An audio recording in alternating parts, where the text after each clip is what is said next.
In Uganda, the full subversion of democratic standards, abuse, severe restrictions on civic space, widespread intimidation of opposition figures, fraud, violence, and a nationwide internet blackout.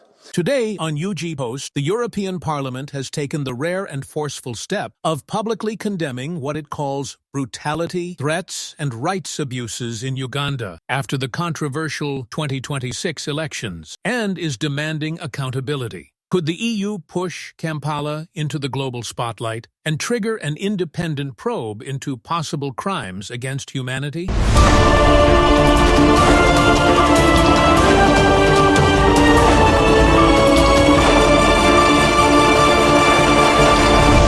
Hello, welcome to the UG Post, where the stories you need to know become the stories the world can't ignore.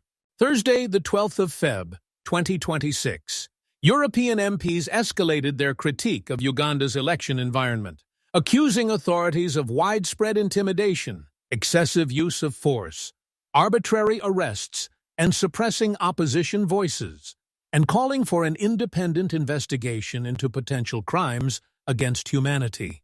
In Strasbourg, lawmakers adopted a resolution that sharply criticizes the conduct of the January 15th presidential and parliamentary polls in Uganda, describing them as marred by abuses, violence, intimidation, and a nationwide internet blackout. This motion points directly to incidents involving key opposition leaders, including National Unity Platform's Robert Kyagulanyi, better known as Bobi Wine, and veteran dissenter Dr. Kizza Besigye, urging their immediate unconditional release.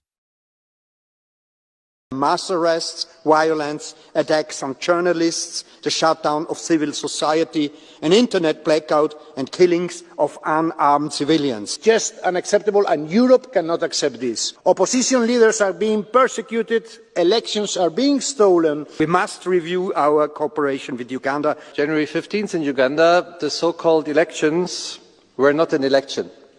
They were a military operation, and the facts confirm it. Parliamentarians also condemned threats against civil society groups, called for greater judicial protections, and demanded authorities disclose the whereabouts of missing persons, language that signals deep concern over governance and rule of law in Uganda. In a significant escalation, the EU lawmakers did not just vent frustrations, they called for an independent and impartial probe into crimes against humanity alleged to have been committed by political and military leaders in connection with the election period. This resolution was adopted with overwhelming support, over 500 votes in favor, and comes as international rights groups and legal bodies have amplified their calls for accountability in Uganda's civic space.